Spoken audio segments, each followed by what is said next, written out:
Hello, folks. This is Chip Codroach, and I'm reviewing the Walmart production, Ninja Turtles 3. This was probably shot in aisle 6. And yes, this was definitely the worst movie of, if you want to call it a trilogy. It was not even, it had nothing to do with the story. Let's see, so yeah, the first movie that was really cool. The second one that was really cool was the third one. Wasn't even close to those two. Wasn't even in the ballpark of being a really cool third movie. Not even close. Whoever made this movie, this was not a good thing. So this movie starts out in Japan. There was a chase with horses. There were samurai swords, samurai warriors. A girl magically appears, and she goes after some lord and Namanga or something like that. This is the second time I've seen this movie. I saw it in the theaters when I was younger. We dragged my grandma to see this. I'm surprised my grandma talked to me after going to the theater and paying money to see this. I bought this movie for a whopping $3, and I want my money back. I tried to watch it today, and it was really hard to get through. It was really tough. I don't even know what I even watched. It was that bad. I'm glad I talked to my parents on the phone, because they took me away from a movie that I was not paying attention to. And I even pressed rewind a few times, and I did not get this. This was so off the wall. When I first saw this, I was excited. I was like, ooh, since Shredder died, are they going to bring Shredder back? Is it going to be Bebop and Rocksteady or Baxter Stockman? But no, we get Lord Ninamanga and Walker, an English trader. How entertaining. We get a Napoleon Bonaparte character. Well, I did say English trader, so I guess that did... Well, he looked like Napoleon Bonaparte. And then we get some samurai warrior that wasn't remotely scary at all. At least the Shredder could scare you a little bit. This guy just screams out, "Ugh, this guy's a villain? This is bad." And we wouldn't have this movie if stupid April O'Neil didn't pick up some useless goods at a flea market. She got Michelangelo a Hawaiian lampshade, and he was imitating Blue Hawaii, which was kind of funny, but what a lame gift to give someone. And then she got Raphael a fedora, but Raphael threw a fit and didn't accept it.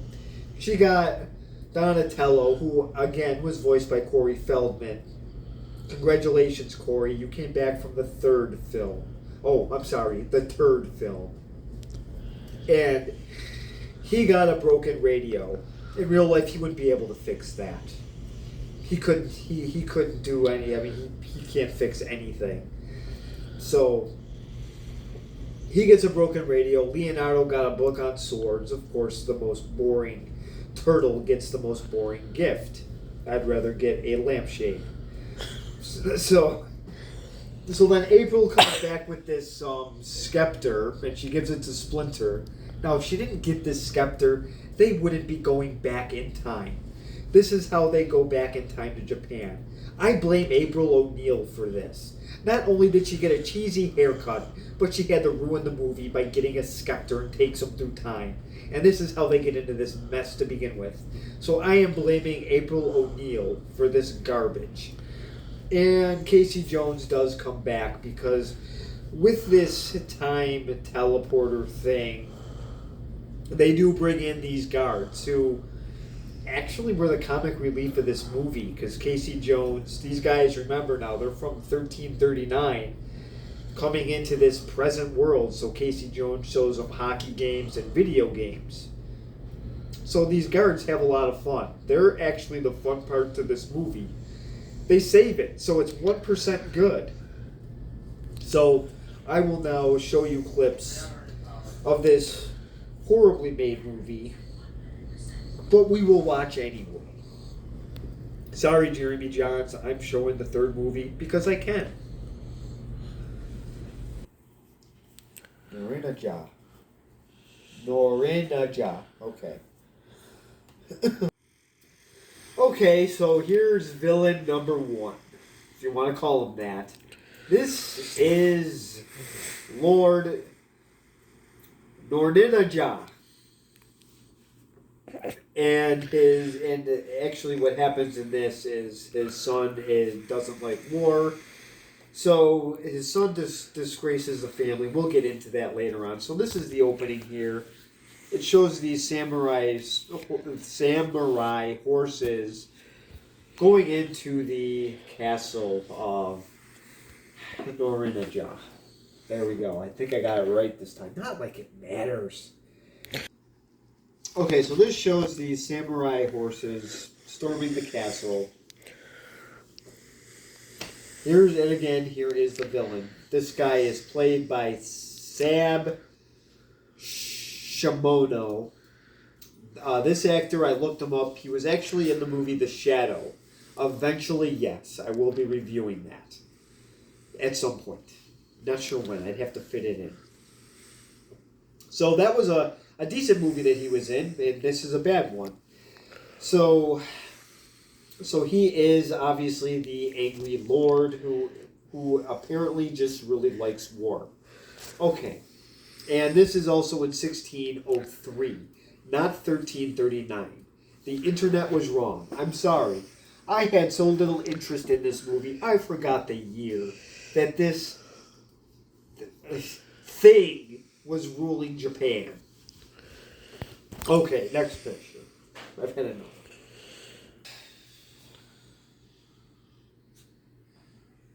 These are really... Action. Yeah, funny. Action. Very little in this movie. Here's villain number 2. This is Walker. Great Ninja Turtle bad guy, let me tell you. Really has to do a lot with mutants. Yeah, he's riding a white horse. Very exciting. This is the English trader. Very exciting. And yes, this is, again, villain number 2. Doesn't he look scary? Doesn't he look intimidating? Yes, he brings firearms and guns. But to me, it's just a whatever. I don't think these Ninja Turtles would have an issue fighting these guys. Anyways, I'm getting to, hopefully, the Turtles right now. Because scene number 1 is awful.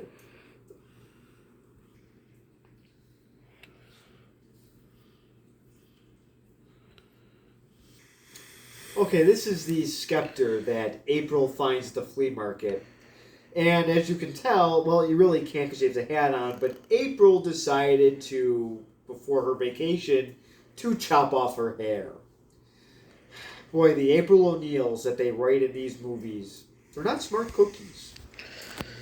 But anyways, she has a scepter, she blows on it, and somehow a picture of turtles goes to Lord Norin Ago's sons. It shows a picture of turtles, so somehow or another it's like a 1600s fax machine is kind of what it looks like. I'll try to get a picture of it, but let me just see what I can do here. I'll get to that right now.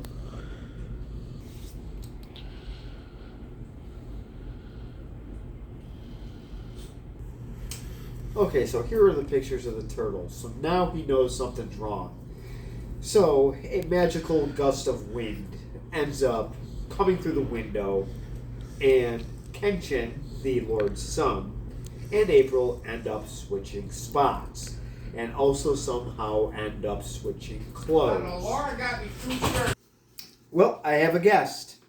Well, yes. So what happens is they end up trading places and clothes somehow. Don't ask me how that happened, but it did. So I will show you the next picture of when they do the old switcheroo.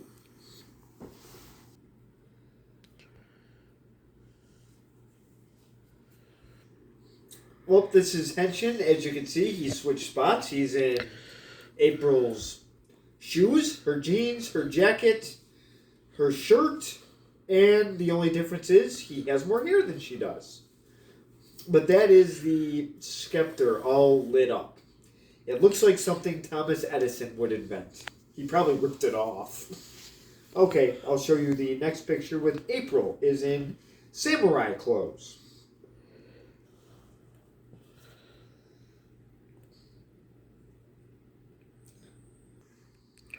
And there is stupid April O'Neil.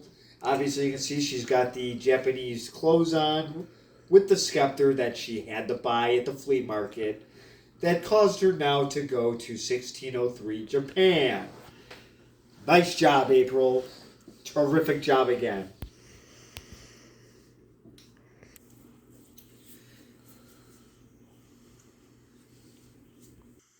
Well, since April decided to get captured like the princess in Mario Brothers, now the Ninja Turtles have decided, well, we better go to Japan to rescue April. So now they're playing Mario all of a sudden. Let's get the stupid news reporter that got trapped in Japan, and let's inconvenience our lives of 390 years later, earlier. Yeah. Yes, to save April. So yes, Michelangelo is deciding to go along with this while wearing the lampshade on his head that April bought him. What a terrible gift. I hope she only paid 50 cents for that. Next picture.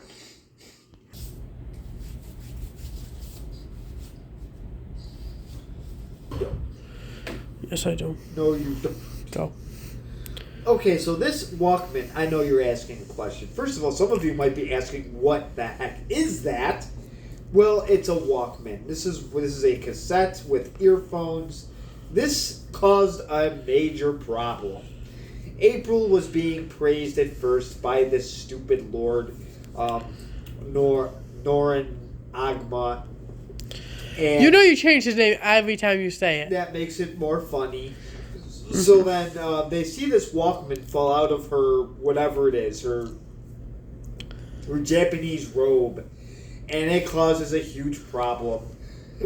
The guards attack it with swords. Guys, it's not going to fight back. And then they end up punishing April. Where does she go? Probably a cage, but we'll find out.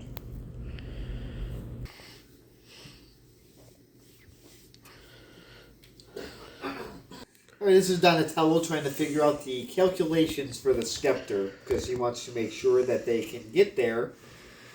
I don't know why. And then make sure that they can get back. The getting back is probably the more important. But Donatello's on it. They really had to explain to Corey Feldman. They probably had to teach him his 1, 2, 3s when he was doing this scene. I'll go on to the next picture now. You're horrible.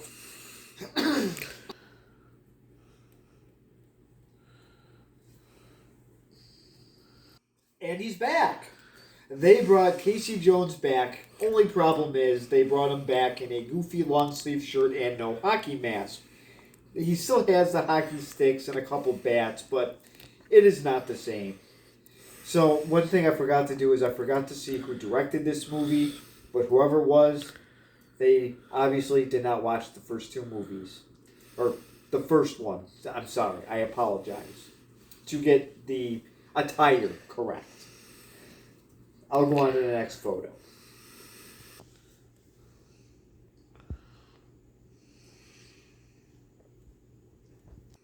Well, the Ninja Turtles made it to Japan. This is 3 of them. I was unable to get all 4 of them in one shot. So the Turtles are there. So 4 samurai warriors are in the sewer in New York City. So they swap places.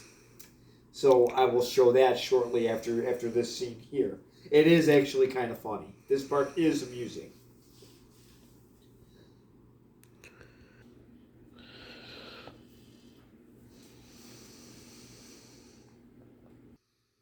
Well, Michelangelo was actually going backwards on a horse, which was actually kind of funny. And it lasted longer than the other three. And it lasted longer than the other few turtles. So he ends up getting whacked by the mystery girl, and her name is Mitsu. That was a nice, easy one to pronounce. And she hit him over the head with a stick, I believe. So Michelangelo now is kind of dazed and confused at first, but then he's like, ooh, yeah, I'm the one that gets rescued by the pretty girl. So he's going to be happy again very, very soon. So now I will show you a picture of the samurai guys being swapped with the turtles.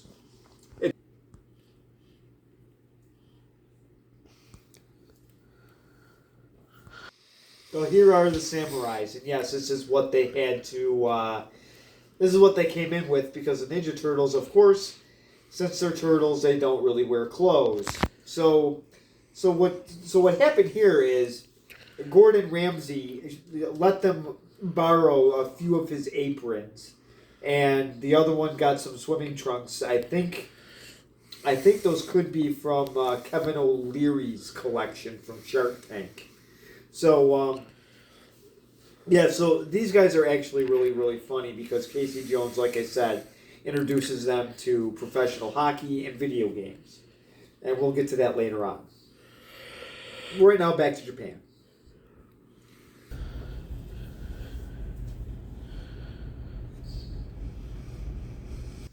Well, this is the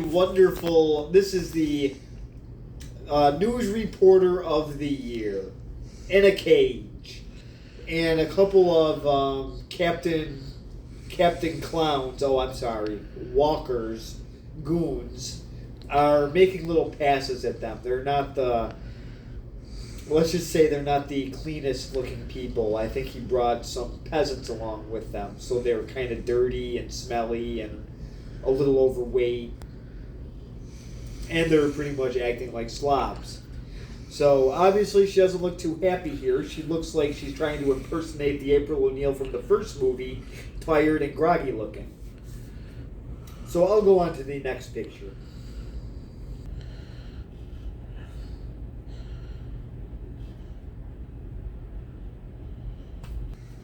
Alright, well, for some reason, that fat guy there that obviously found the only McDonald's in Japan was, for some reason, he let April out of the cage, but what happened here is the Ninja Turtles came in to interfere. So April now gets rescued by 4 amphibians. Congratulations, April. You're Reporter of the Year. So unfortunately, now she is rescued. So this is an important part of the movie. So now we're getting towards the end. Don't worry. Next picture.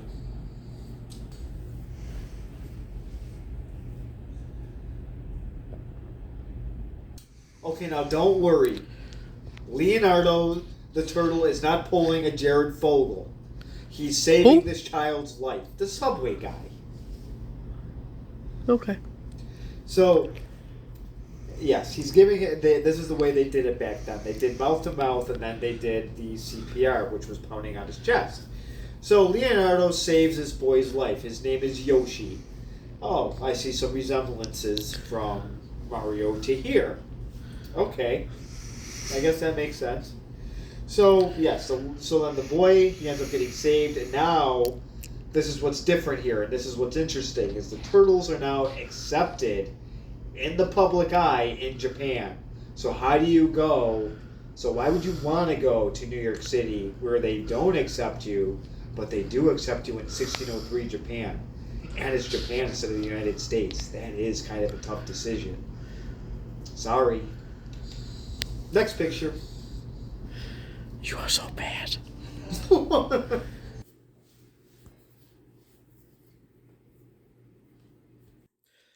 it wouldn't be Michelangelo if he didn't try to make a pizza. Well, let's try to make it in 1603 Japan.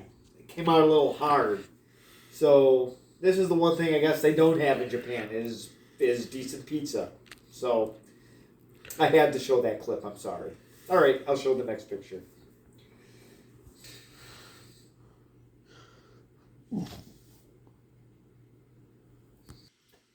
And these samurai warriors really are saving the movie. I mean, how funny is this? They're eating junk food, they got hockey jerseys on, and they're enjoying a hockey game. Casey Jones really did his stuff here. He really made these guys enjoyable.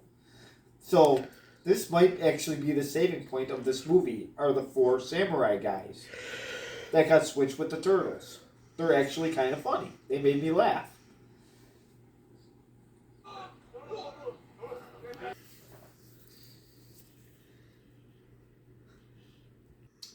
Well, one villain down, one to go. They just sort of dropped a bell on Lord Noragama's head. Norinaga. You really should butcher that name every time. It's not important. This was a very easy bad guy to fight. It looks like Mario. I mean, I understand. Like, he's in charge of the village, and he's obviously the head honcho in this movie, but I just have one question. Why and how? Okay, fine, that's 2. But it was a very easy defeat for the Ninja Turtles, as you can see here. This is being dropped on him. He survives, don't you worry. He just has a very goofy hairdo at the end of this. That is funny, but it leaves you saying, okay, why exactly was this guy bad again? Or show the next picture.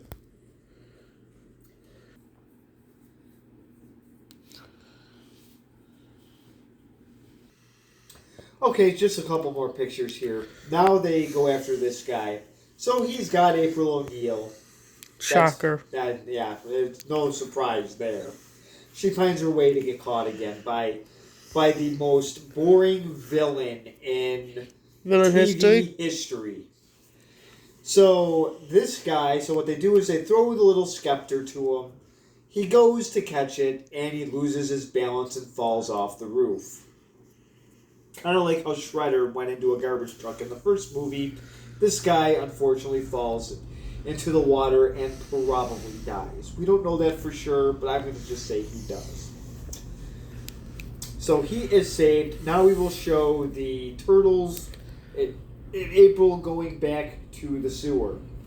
Wow, that actually sounds kind of weird that they would want to be back into the sewer.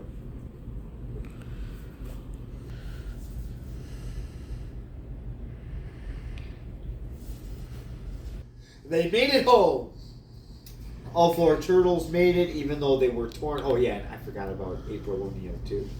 So, all 4 turtles made it with April, even though Michelangelo was really torn. He really wanted to stay, and then he talked the other 2 into possibly staying too because they were accepted there.